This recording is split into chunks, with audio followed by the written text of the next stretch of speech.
Bismillahirrahmanirrahim. Lanjut karena kitab Safinatun Najah halaman 36. Paslun ari ieu tah hiji pasal takdiruhu huwa paslun. Surutu tayamumi ari pirang-pirang syaratna tayamum asarotun eta aya 10. Ayakuna tegesna kahiji kudu bukti ieu tayamum teh biturobin eta ku taneuh. Wa yakuna jeung kaduana kudu bukti naon aturobu taneuna tohiron eta anu suci. Wa ala yakuna jeung katiluna ulah bukti ieu taneuh musta'malan eta anu urut make. Wa ala yukholito jeung ulah nyampuran hu kana ieu taneuh naon dakikun tipung. Wa nahuhu jeung liana tipung. Wa yaksida jeung kudu ngamaksud itu si jalma hu kana ieu tayamum. Wa ayam saha jeung kudu ngusap ieu si jalma wajhahu kana wajahna ieu si jalma. Wa yadaihi jeung kana dua leungeunna ieu si jalma bidor bateni kalawan dua usapan. Wa yazila jeung kudu ngaleungitkeun ieu si jalma an najasata kana najis awalan dina samemehna tayamum. Wa yajtahida jeung kudu menghadap ieu si jalma fil kiblati ka kiblat qoblahu dina samemehna tayamum. Wa yakuna jeung kudu bukti naon tayamumna ba'da dukhulil waqti eta dina sabada asup waktu salat kitu. Wa ayat tayamama jeung yen kudu tayamum ieu si jalma likuli pardin pikeun saban-saban salat fardu. Jadi lamun lohor tayamum teh asar ge kudu tayamum deui sok sanajan teu batal gitu. Paslun ari ieu hiji pasal furudut tayamumi ari pirang-pirang parduna tayamum khamsatun eta aya 5. Al awalu ari anu kahijina naqlu turobi eta mindahkeun taneuh. Jadi mindahkeun taneuh tina tempat taneuhna tina wadah kana leungeun. Asani ari anu kaduana aniatun niat tuluy niat. Asalisu ari anu katiluna masul wajhi tuluy ngusap beungeut nu katiluna teh geus niat teh usapkeun tah si taneuh anu geus nempel dina tangan teh.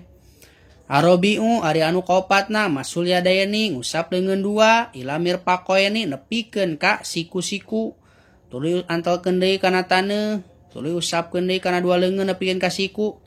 Al-khamisu ari anu kalimana atartibu nyata tartib baina mashataini di antara dua usapan. Anu kalimana tartib tuluy-tuluy jadi berurutan. Paslin takdiruhu qara'tu bi paslin. Maca kuring kana ieu pasal. Mubtilatut tayamumi ari pirang-pirang perkara anu matak ngabatalkeun kana tayamum salah satun eta aya 3.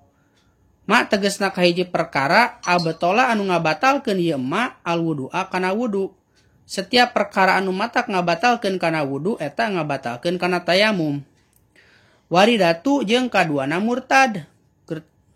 Watawahumul ma'i jeung katiluna nyangka-nyangka kana ayana cai. Intayamama lamun tayamum ieu si jalma lipak dihi karna eueuna cai. Jadi nyangka-nyangka ayana cai teh misalkeun manehna teh ningali langit geus mendung wah hujan turun ye tah batal tayamumna nyangka-nyangka bakal aya cai hujan.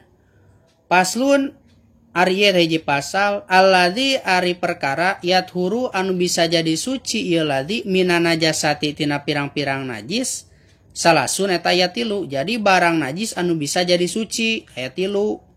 Al-khomru tegesna kahiji arak idza takhalalat di mana-mana jadi cuka ieu khomar binafsiha kalawan datna ieu arak.